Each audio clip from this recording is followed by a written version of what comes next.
Hello, my name's David Bryan, and this is Curiosity Invited, a podcast inspired by endless curiosity. Tune in for an open-minded conversation about interesting and important things. Well, hello, everybody. Welcome to Curiosity Invited. I'm David Bryan, and that other gentleman with darker hair, probably more of it than me on the screen, is somebody people may know about. He's got quite a following in certain circles. His name is Stephan. Stephan. He is an entrepreneur. He made his first leap into success through real estate, but at some point in his career, we will talk about that. He veered into the YouTube world, into the world of podcasting, and which is not where I know him from. And is quite successful there as well. And we'll talk about that, I hope. So Graham, thank you so much for doing this and being willing to, and welcome. Absolutely. Yeah. As soon as you sent me a message on Facebook, I'm like, oh man, that's so cool. Blast from the past. I'm all for it. Yeah. So that's the truth in advertising. The blast from the past is Graham went to high school at a school that I co-founded and ran for almost 20 years.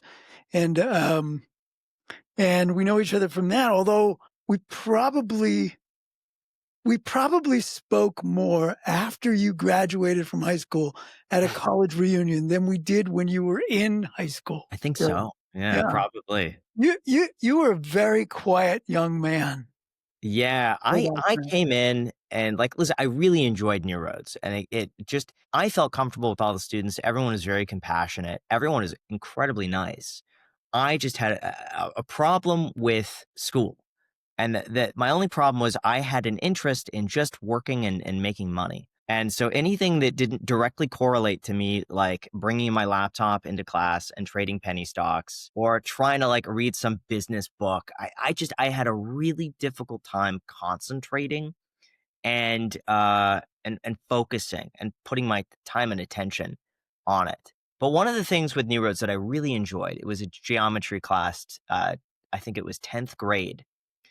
And Robert Kuhar? Maybe. He had short, dark hair. Yeah. And I remember him doing a final exam or something at the end of the year. And he said the final exam could be anything, but it has to relate to geometry in some form or fashion.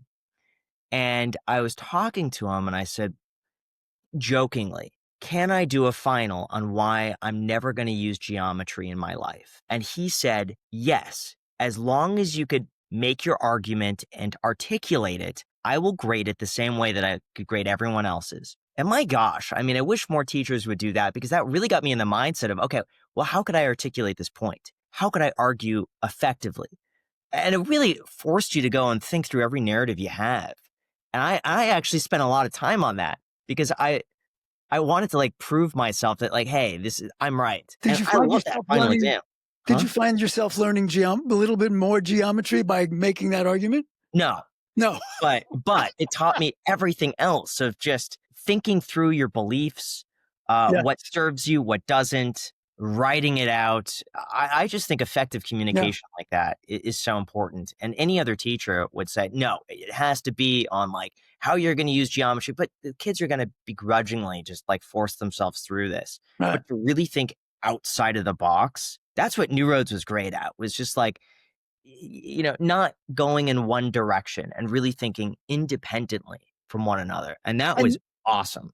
And do you think that you came in with that characteristic, or did you leave with that trait? Did it open you to doing that? Yeah, I came in with it for sure, but New Roads cultivated it. I think good. New Roads is really great at taking whatever your strengths are and leaning into that. I feel like a lot of schools, they go by the weakness of hey, this kid can't run, so we're going to put him in track and field. We're going to make sure he runs, right? But hey, the kid who's really good at reading, let's lift that up. And I think everyone is born with just a natural talent and a thing that they're just good at. And I think it's really important to find whatever that is and hone that and build that up. Well, so for the people who have never heard of Graham Stephan, and I remember thinking about your choice and your decision in a way I suspect would surprise you. Graham chose, unlike perhaps anyone else in his graduating class, Graham chose not to go to college, but instead to dive into the work world, which he actually was in the middle of while he was in high school. But um, and I always thought of you as like a quiet, old human being because that was that was so against the flow. Everybody else is going that way. I'm going to stick my hand out and it's going to take me out of focus. Everybody was going in that direction. And Graham made the choice to go some other direction. And that takes that takes some nerve. I'm curious about where that came from. Like, so you grew up in a family in Santa Monica. What was it like? What were your folks like? You know, and did you always have an issue with school, or did that come somewhere along the way? Do you have Yeah, any I mean, my parents grew up, like, very, I don't know, lower middle class, not to the point where we, like, couldn't pay rent throughout the year, but it was definitely more like, "Hey, finances are pretty tight," but they really did their best to shield me from any financial issues that was going on. So, like, as a kid, I really wouldn't know, but I've always been, like, just naturally a saver.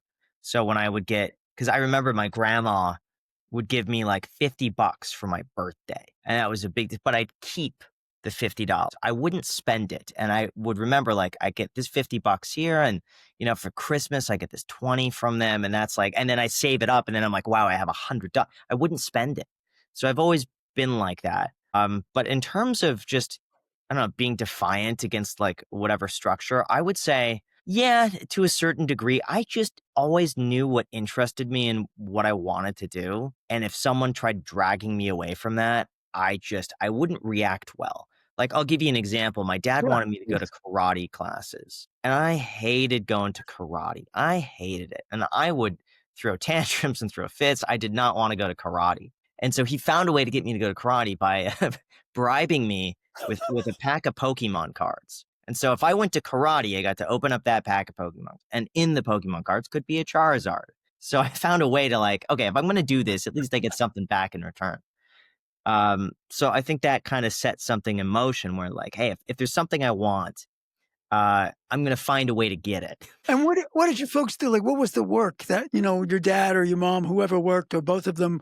Well, what did they do? Yeah, so my dad is an animator and he did a lot of storyboard for Disney Yeah, throughout the 80s and 90s. yeah, And then he did storyboard for live action when Disney kind of shut down their animation department.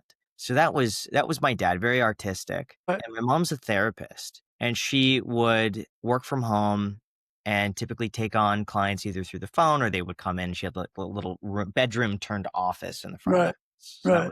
that was them. And okay, so then they put you in an unusual, a progressive, let's call it that, high school, uh, which charged tuition. So they could have sent you to public school, but they Well, they they cared about they cared about your education. I'm assuming in some well, way. well, yes and no. New Roads was my choice. So I've been in public school my entire life. Yeah, And initially, I went to a school called Smash in yeah, Santa sure, Monica.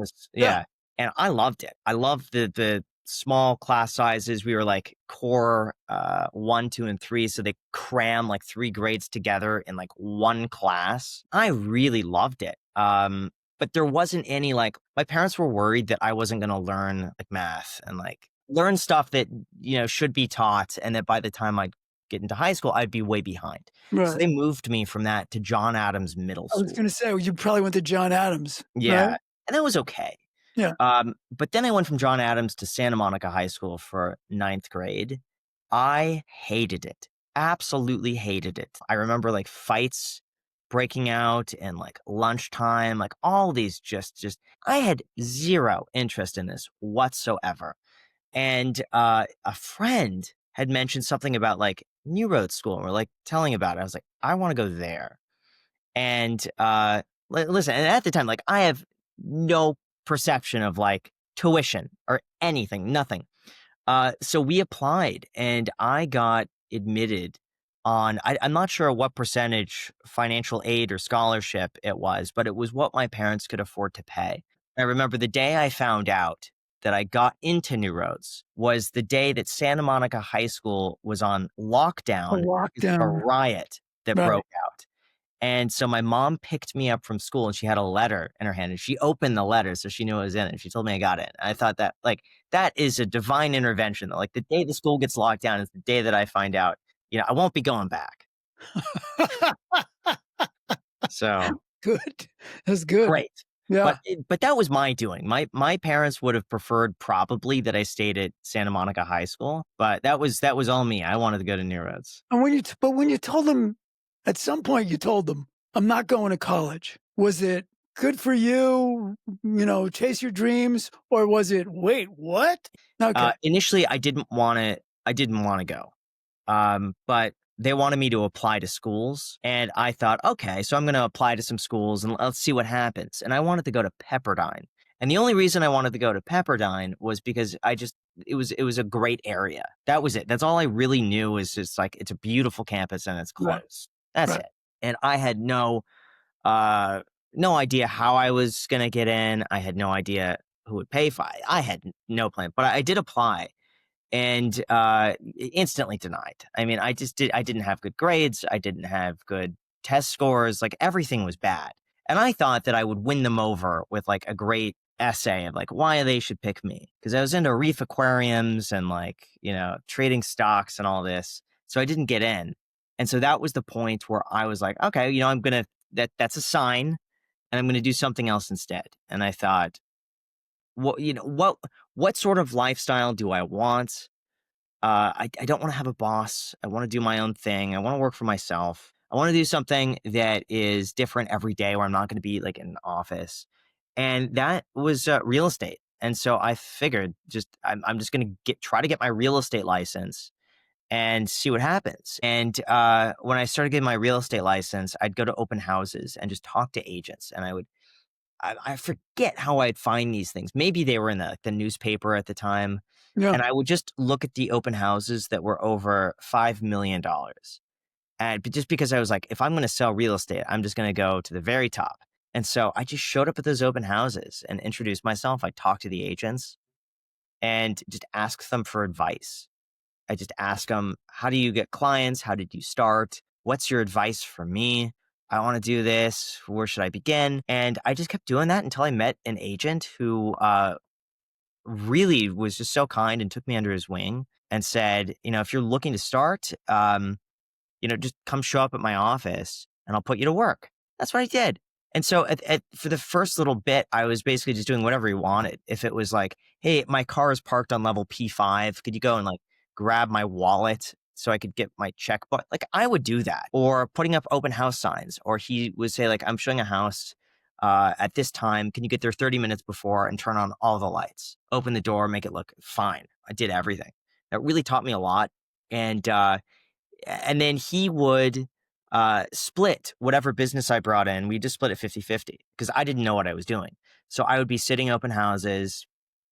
He would have open house books from months ago where someone put their name and I would just call just the whole list. Anytime someone emailed on something, I was just like responding to it, just trying to pick up the scraps. Like he was already busy.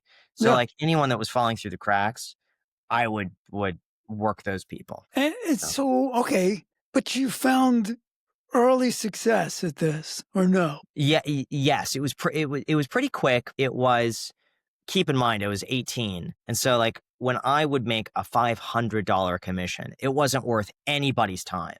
But for me to make 500 bucks for like 2 weeks of work, I couldn't be happier. Like that was $500. And so what I would do is do the deals that no one else wanted to do because it wasn't worth their time. And these are like little lease deals.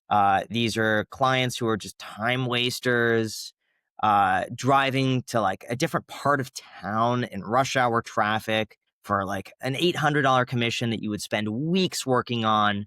I would do it all. I would do everything I could. But for me And at the time, like that was pretty significant. were you still living at home? Yeah.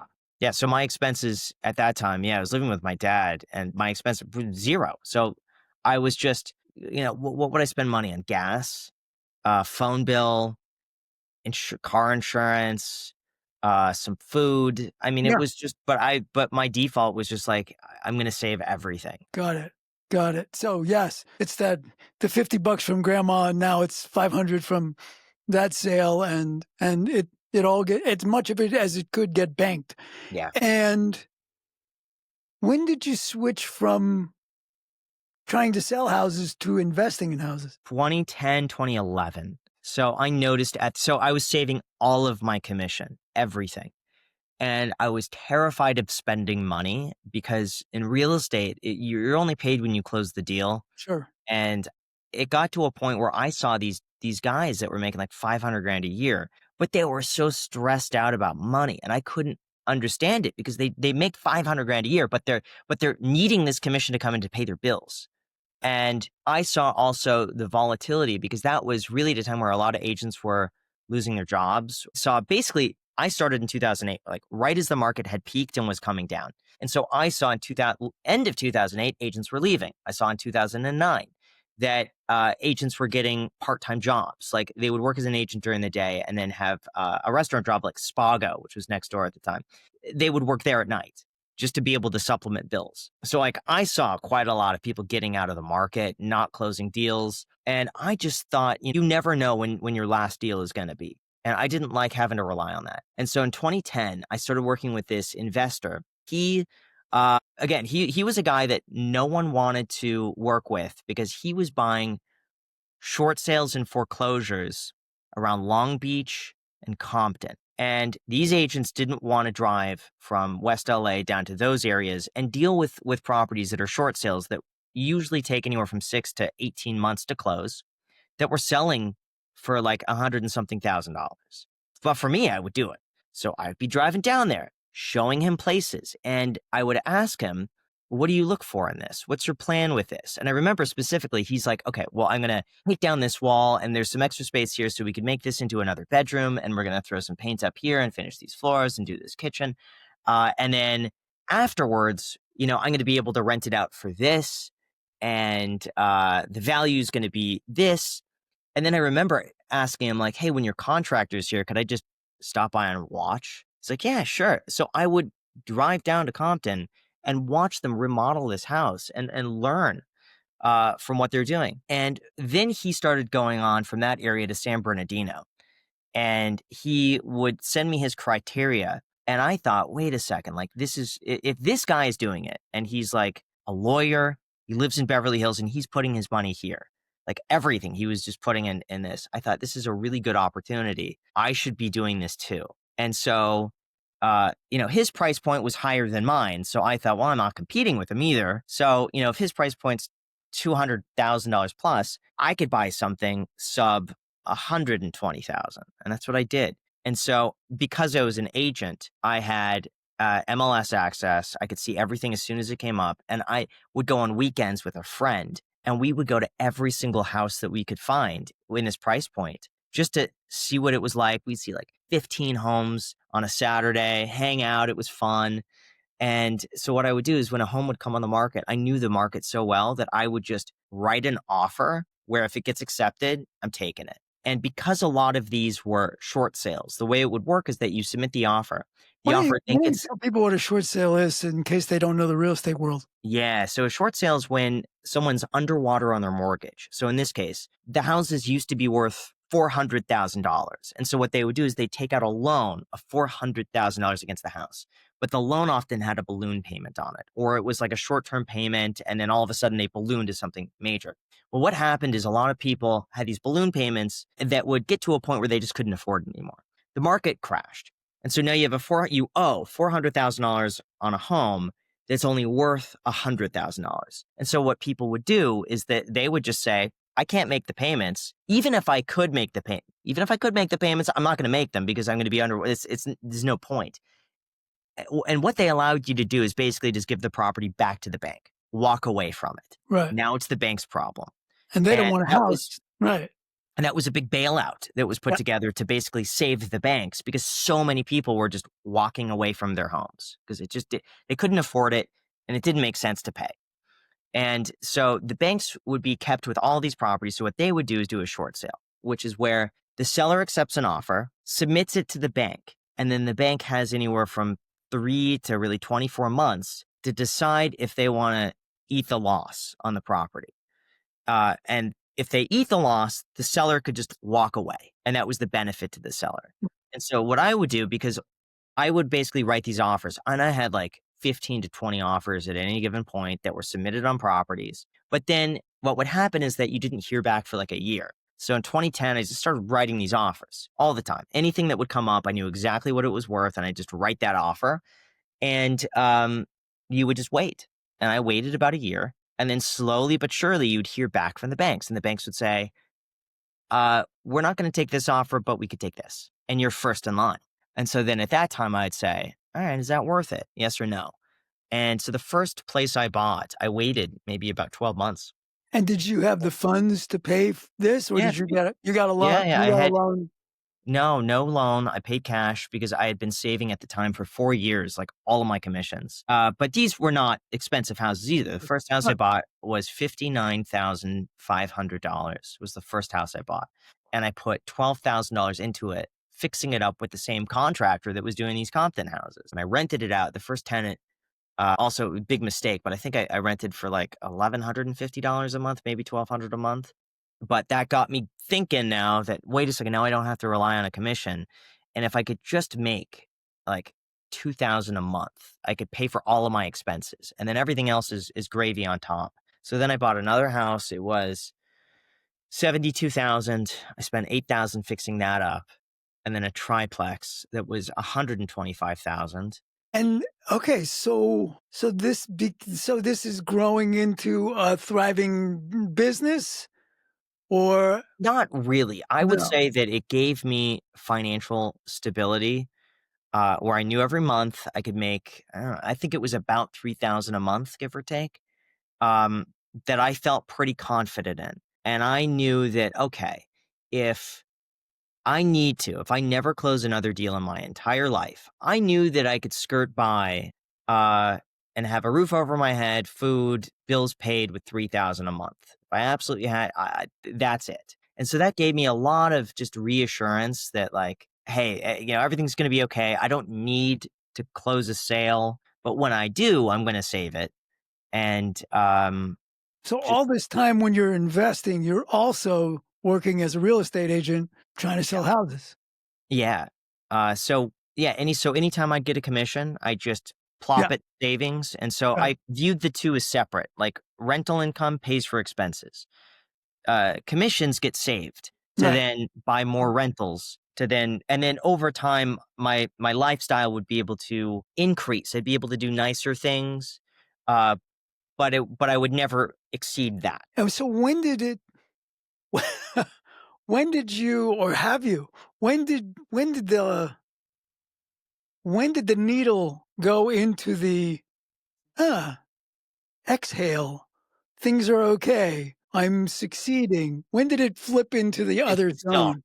it never has. Now always I feel like I'm behind. I know it's ridiculous. It's a mental thing, but always I would say I'm worried, but I always in the back of my mind I think, okay, well listen, the market could fall 50%. This could go to Oh, zero, sure. that could go to zero. Yeah, You get we've hit with seen a it. health scare. Like I always think of every little thing that could come and Yeah, poke a what hole in could go wrong? it. Yeah. Right, Yeah, right. that's the way my mind works. It's Okay, always like scanning, where is something gonna go wrong? but then, I mean, I don't think that's a bad characteristic. Maybe I don't think it's a bad characteristic because you're talking about me as well. Yeah. Um, but at some point, you stopped doing well. Are you still selling houses? But are you stopped doing that and started doing YouTube, or maybe you started doing YouTube and or started doing I was doing both. whatever content and Yeah, so YouTube was an inspiration in 2011 or 2012. There's this YouTuber, his name was Rob Dahm. He had a yellow Lamborghini Diablo, and he posted a video on YouTube of what he did for a living to afford a Lamborghini. And at the time on YouTube, this was unheard of. No one had ever done this before. Here's a guy, though, breaking down like I did this. I graduated from college. I started this company, and here's how I saved, and here's how much it is, and here's where I live. Like he broke down everything, and I thought, oh my gosh, this is so inspirational and so helpful for me that like more people should be doing this. And I wanted to do it, but I thought that no one would listen to me because at the time on YouTube, to get views, you had to have a Lamborghini. It sounds so stupid, but like, really, but like, unless you had a Lambo behind you, no one would listen to you. And this was like 2011. So I just like, okay, I don't have a Lambo, but one day. And so I just postponed it. And then two, 2016 came around. I was 26 and I thought, you know what? If I don't do it now, I'm never going to do it. And I'm going to look back at 10 years later and regret not taking the chance because I was really nervous about putting myself online. And I thought, like, what if someone I know sees my video and they think it's bad or I embarrass myself? It's dumb. So I just did it. And I posted a YouTube video at an open house about just my entire story, kind of what we were talking about, how I Yeah. got started in real estate, my background, how I was saving, and my whole philosophies when it came to like, investing and all that. And I posted it and nothing bad happened. And I got like a nice comment. And I was like, oh, wow, okay, this is cool. I'm going to do another one. So I posted another one. And I was like, okay, cool. Still, it's okay. I'm going to do another one. And then I think like the third or fourth video, I started getting really into SEO at the time because I realized on YouTube the search was like Google, and that if you're on the first page of how to buy real estate or real estate investing for beginners, you could get a decent amount of traction. So I started Right. angling my videos towards showing up For in search that. results. Right. So my thing was like I wanted to be number one in real estate, passive income, real estate investing, like all of these topics. And so I was able to just like figure out on Reddit forums like how to title videos, how to Yeah.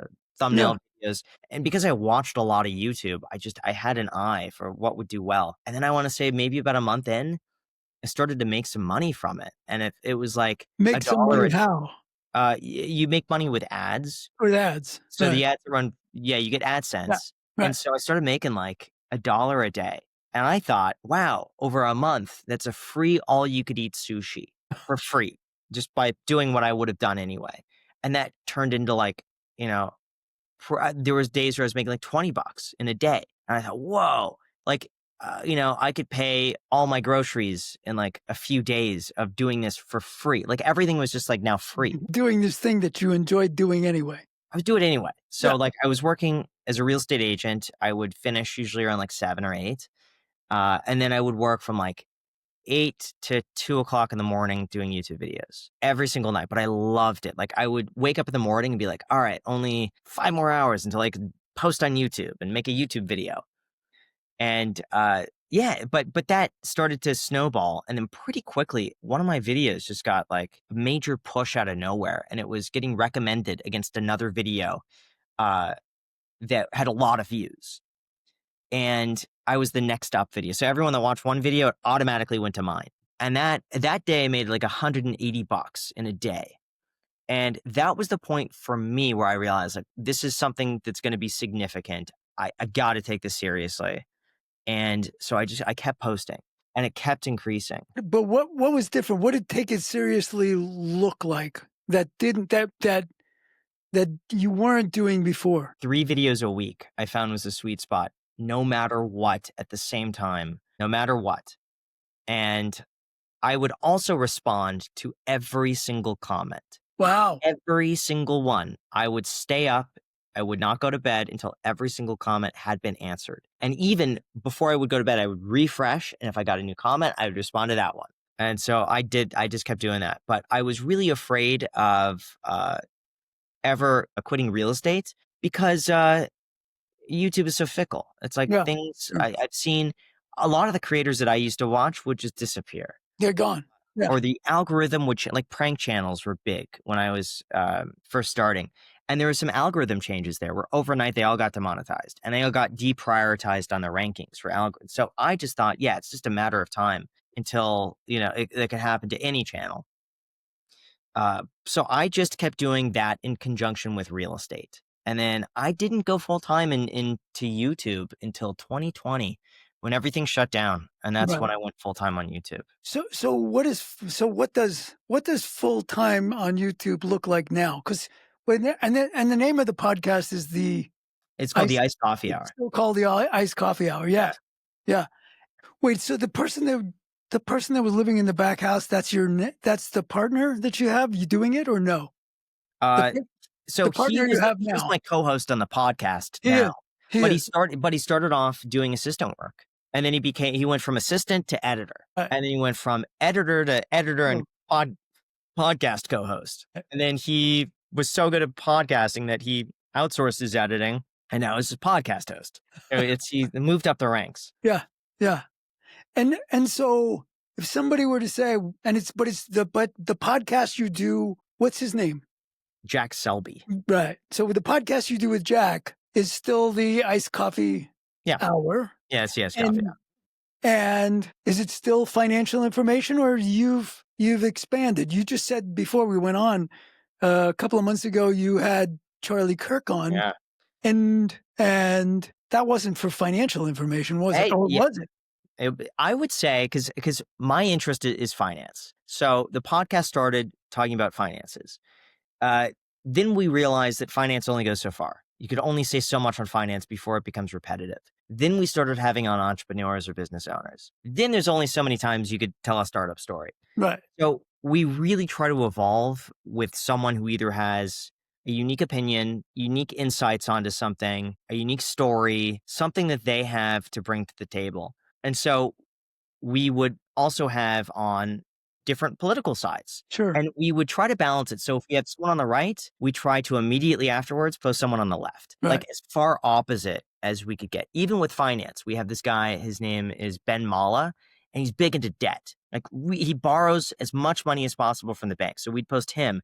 And then right afterwards, we'd post Dave Ramsey, who is so anti debt and he never borrows money and he got no credit cards, no nothing. So I like, if we post Ben Shapiro, immediately afterwards, we could have Anna Kasparian and just get both, so that was always for us. But we like to throw because my interest, I'm not big into politics. I care about finances and the market. And so with anyone we have on, even with Ben, I was more curious about like, where do you invest? Right. How did you grow your business? How many people run it? How does the back end work with budgeting?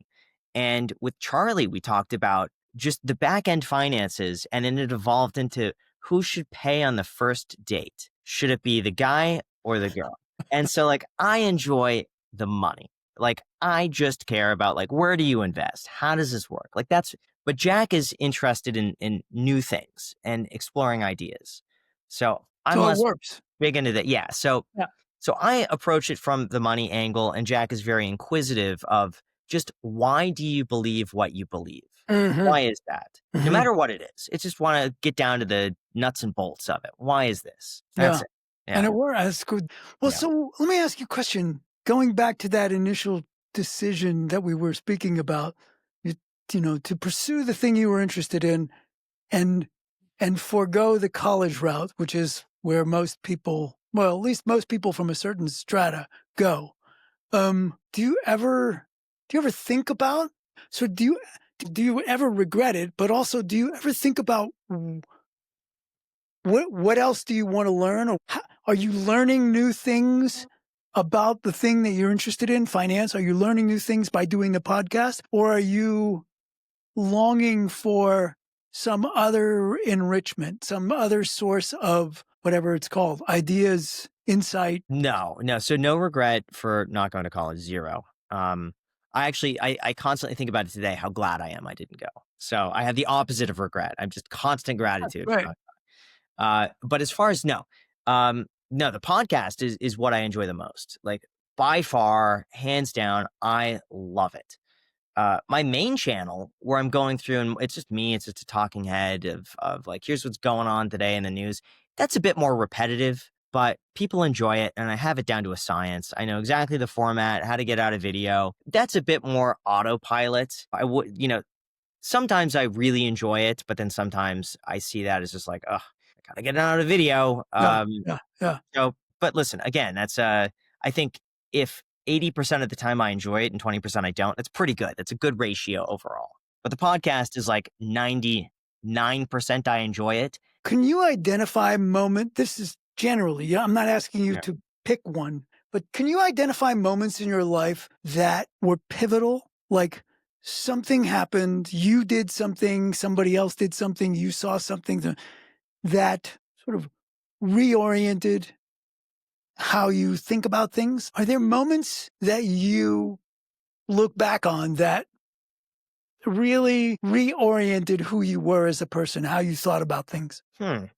Yeah, I have been in a perpetual state of always say yes to everything because I've always felt that like you never know when the window is going to close. And the reason I say this because I've seen so many people take for granted this Yeah. internet success or like they had some unique opportunity and they blew it because they either passed it up or they thought it was just going to last forever and they just took it for granted. And so I've done my best when someone presents me with like, "Hey, you could do this or you could speak at this place or hey, you could flip this and you could do it." Like I was like, "Yes, yes, yes, yes, yes, yes, yes." I'd say yes to everything.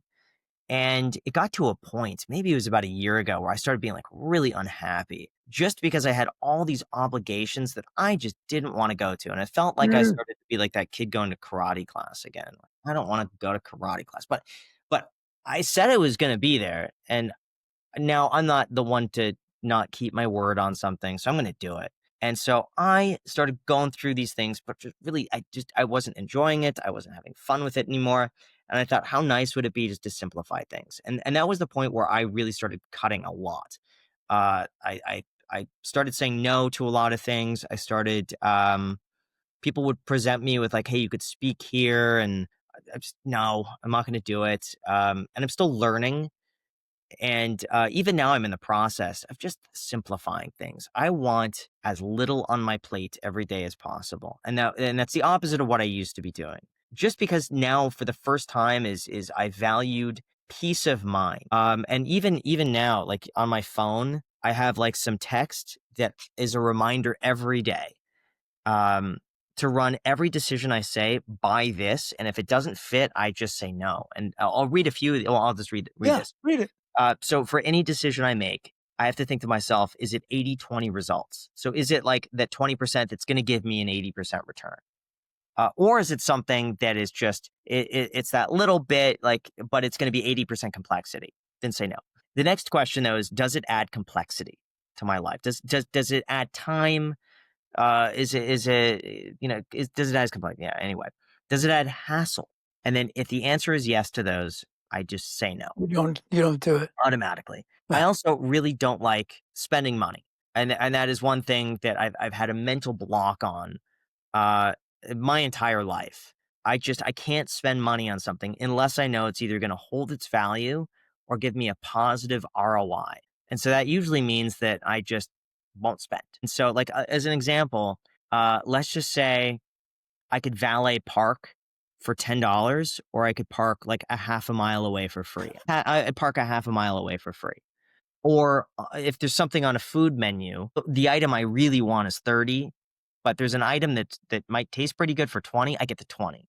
So, like, every single little thing is like I go through I basically just prioritize that. So, um, I'm spending money now if it makes my life easier, if it adds convenience, and it brings peace of mind mm. without thinking of it. Because I've also had expenses come up that it ruins my week. There are unanticipated surprise Yeah, expenses. like I'll give you an example. There was a sewer line repair that I had to do on a property, and they quoted me 20 grand. And even now, it bothers me. But I would ruminate for weeks on this expense. I would just spend so much of my time trying to bring it down to a price that I thought was fair. But I would spend more time on that than I could have spent just doing anything else with a higher ROI. Mm. Um, so anyway, I'm trying now to have a bit more balance and not have such a scarcity mindset when it comes to like keeping what I have and not, Well, spending more than I need to. in light of what you just said about adding complexity and adding time and et cetera, et cetera. I'm all the more pleased that you said yes to doing this podcast Oh yeah. when there was no big return for This you. this doesn't add complexity. I'll tell you, it would add complexity if you said, "Hey, you need to fly to this location on this day." Then it's complexity. This for me is easy. This is zero complexity. Yeah. It sounds like you've made a decision about trying to live your life in a certain way that is not easy or comfortable for you in some ways, right? So you love doing you love doing YouTube, Yeah. but you are now you focused on you will spend money if, or you will say no if, et cetera, et cetera. And that doesn't, it feels a little bit like you're putting on clothes that you're not sure fit. Yeah, yeah, it's just it's getting to a point where it's too hyper focused. Like I will what was it? Man, there was a recent one that was really funny. And it was like I was calculating the cost per minute of splitting a hotel room with Jack versus each of us getting our own room. And then I was doing that calculation and then calculating what it would be after tax per minute of sleep of yeah, like stuff like this. Like I'm talking these calculations. And Jack said he thought it was so stupid. But then I thought, well, I'm doing this sitting at a red light. What else am I going to be doing with that time? So it's free money. Cuz but and then he says, well, imagine if your mind is opened up to think of anything else. What other opportunities would present themselves and your mind isn't focused on okay, the room is, going to be 50 cents a minute or like I don't know what it was, but like But it was that's the puzzle, right? Is there anything else that do you have any clues about anything else that you would want to be thinking about? Like Jack is standing in the position of, well, there are all these interesting things to think about, or maybe not, or maybe you'll discover them if your mind is not being busied by yeah, calculating. And true. that's, but so that's how his mind works. And I guess I'm asking if you've got any clues about what those things would be. I have no idea because the thing is, it's all I know. It's all I know is how to do these little mental calculations and figure out how much something is going to cost after tax, put a value to it, and then decide is that the best use of capital. That's all I've thought about for 20 plus years. So it's hard to turn that off. Isn't it, that part I get, Yeah, but but it sounds like it's more than an academic exercise, right? You're not doing it simply as an academic exercise. You're doing it to decide whether or not to get one room or two rooms. correct. And at least, like I never count anybody else's money, but you're not at a position where counting dollars No, is going to, right? Getting the hotel room or not, getting your own hotel rooms or not, is not going to affect your life in any other way, right? no, but here's Yeah. here's how I think of it. It's like imagine the savings is $30. I think, well, then that means I could go and get a free all you could eat sushi for $30. And then I think You what I could get all you can eat sushi for $60 and not have it impact yeah. other than you're ruminating about it. It wouldn't impact how you live your life, No, right? no. But yeah, and I know you're correct. Like I know when people tell me this intuitively, like I know they're correct. Yeah. It's just it's a very difficult habit to break, and I feel like sometimes I am wasting money and devaluing it without going through the calculation. Like I feel like I But respect it. not not according to That's why I'm trying to break it because just because I've had these series of expenses come up and things that is just like I'm spending so much time thinking through every like I'm calculating whether or not it's worth it to sell a rental property because I could make 5.8% after taxes, but then I write in depreciation recapture on that when I were to sell it and commissions versus making like, 4.9% tax free in a muni bond. And then I break down my time spent in each of those and then how much that's going to be per hour, and then I extrapolate. It sounds funny, but I have whole ChatGPT conversations with this, where like the after-tax value of per hour of time built in with appreciation over time in West Los Angeles versus depreciation recapture versus just all of this, a Where whole did conversation you for hours. Yeah, yeah. And by the way, and the difference is Oh, probably like where did that instead of list making 5.8 is like 4.9. Like that's what it is. where did the list that you those 2 lists that you just read before, Yeah. that where did that come from? That came from an obligation I took on because I decided it was a good cash on cash return, and I calculated that I could get. It was a fantastic and it was really good on paper, but then I didn't account for the amount of time I would be on the phone, the amount of hiccups along the way, uh, the little fires you'd have to put out, stressing on deadlines. And so the amount of time that I put into that for the really good return is probably negative when I could have just done anything else. But And I said yes because I looked and I was like, wow, this is a great investment. wait, which is a great investment? That list that you came up with? No, this is before I did No, this before the list is now after going through everything that I have and just I've had so much on my plate now, and every one of these things could have been prevented had I had the list. right, exactly, exactly. So, did you come up with that list? Did ChatGPT come No, up I with did. that? I You did. did. I was just trying to simplify in my own words, and So you I so go you through it every spent now and then. so you spent whatever X amount of time coming up with that list, Yeah. and did you did you did you think it was a good investment? Do you or you're not What? sure yet? That amount of time, you could have been spending that amount of No, time on other things. correct. Yeah, no, it was awful. It was awful only for the amount of like as a return on investment. On a cash on cash return is fantastic. For the amount of time, hassle, complexity, and it's very much a 20 like an 80/20 or 20/80, you know? Well, I'm It's not very sure that it's yeah, 80% of work for the 20%. but with the 20% of what? Of money, but what about joy units? Yeah, exactly. None. None whatsoever. So I gotta so that's why I did the But list. And then the consequence, I think this is true. I mean, it seems to make sense to you that the the result that will come out of trying to follow that list will give you far more joy units mhm, than I get that they're incommensurate, but then the joy units that you would get, then the amount of money you've lost by wasting that time because it didn't 100%. result in cash, right? Yep, Yeah, 100%. So, right.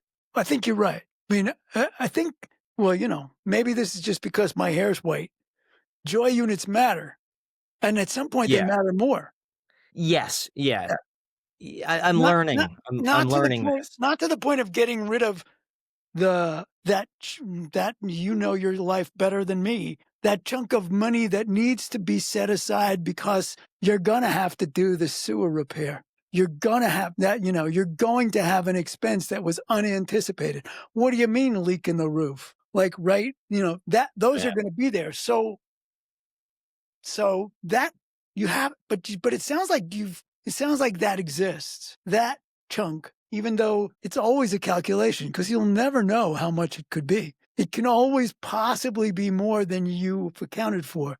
very true. Right. And that's the worry. I get it. I totally get it. Yeah. But So, I'm yeah. trying this out. I'm gonna see how it plays. How long has this been in how long has this Oh, been only a in few weeks. This is uh, brand new. okay. Okay. Yeah. Yeah. So far, so good, but yeah, it's been relatively recent. Yeah, yeah. Well, I think I'm curious about this experiment, Me so too. good. I'll report back to you. I'll let you know how it goes. Yeah, really. Um, I did a podcast with somebody in the about finances. Definitely a different take. Um, her name is Shang Saavedra, and Okay. I think she's based in San Diego now. I think she was in, or maybe she was in New York. Um, and she and her husband. By the way, can you let me? Yeah, you may not want to talk about this, but What about your personal life? Yeah, what about it? Do you have time for a relationship? Do you make time for I mean, I'm relationships? married, yeah, No yeah. shit. Yeah, I make time for everything. When did you get married? A year and some few months ago. Congratulations. Yeah, thank you. You make enough time for your wife. I hope so. Good. That is the right answer. I gotta try. Yeah, that's the right answer. That's great. That's fabulous. I find a way to squeeze in whatever I need to do. I'll find a way to make it work. So something gets squeezed, but it's in there. Well, that's a really important one. Yeah. That's a really important one. That'll feed your soul in ways that, you know. Yeah. I just think there's a lot of time throughout the day that just people waste that's procrastinating. Like if I really need to, like it might take me, let's just say 8 hours to make a video.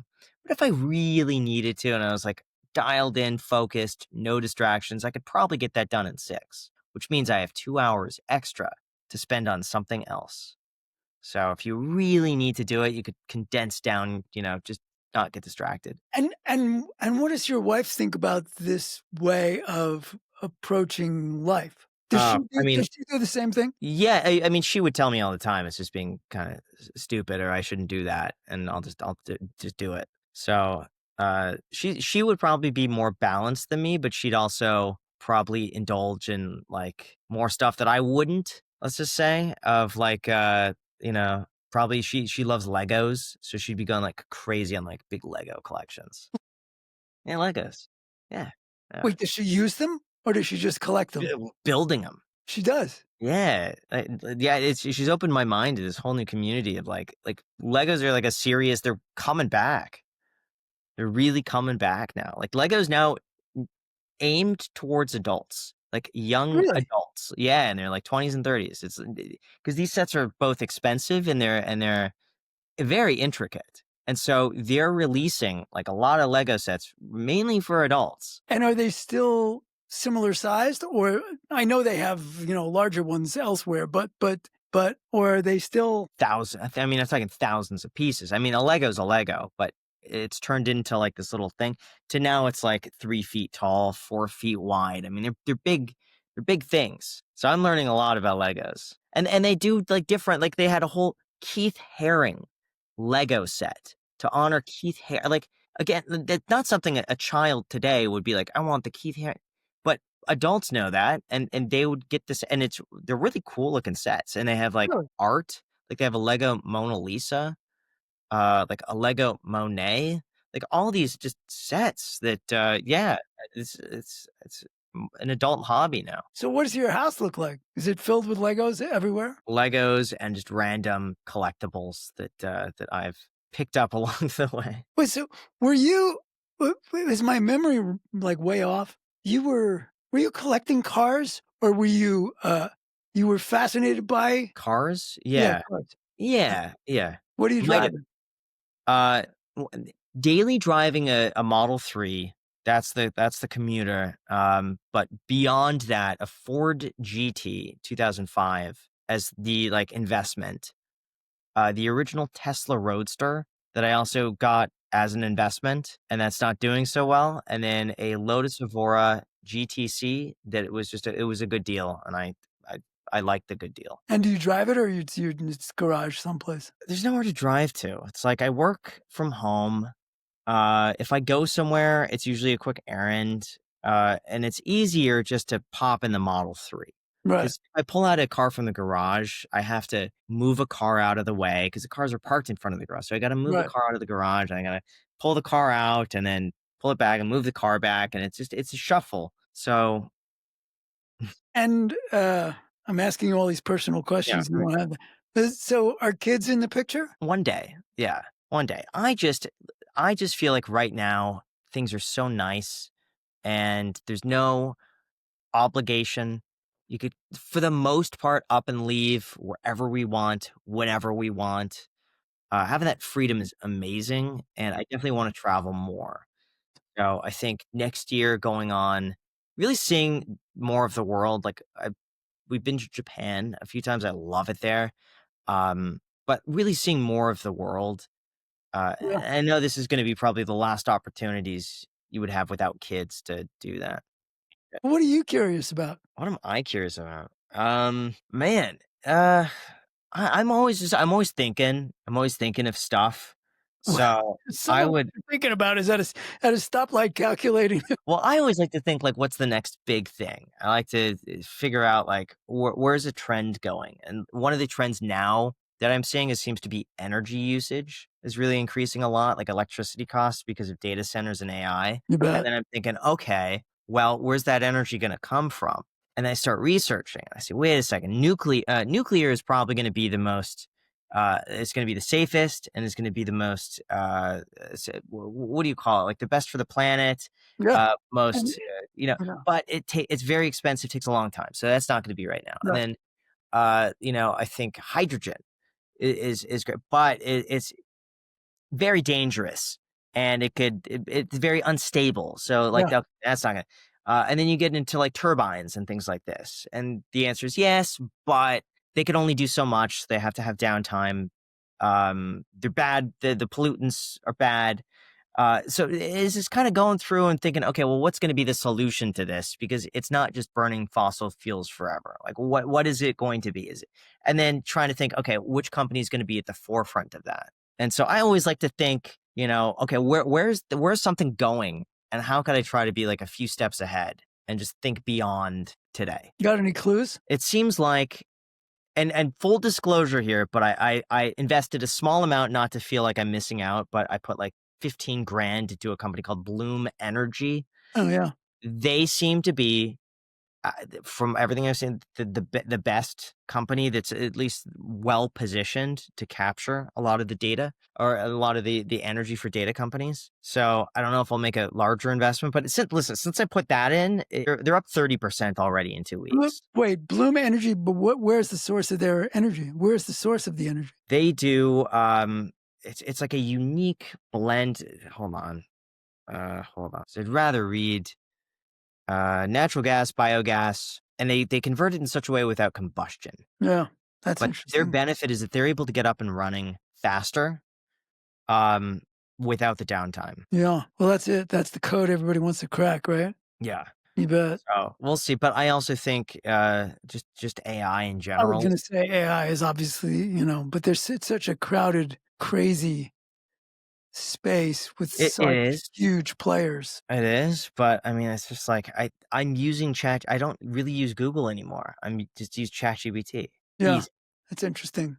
It's interesting. Yeah. Well, Graham Stephan, Thank you. once again, thank you, and congratulations. I didn't know you were married, and I'm Thank you. happy to hear that. And what do your folks think about your newfound life? Well, they love it. They've always been very supportive. They just want the best for me, That's great. and they want me to be happy, and so I'm stoked.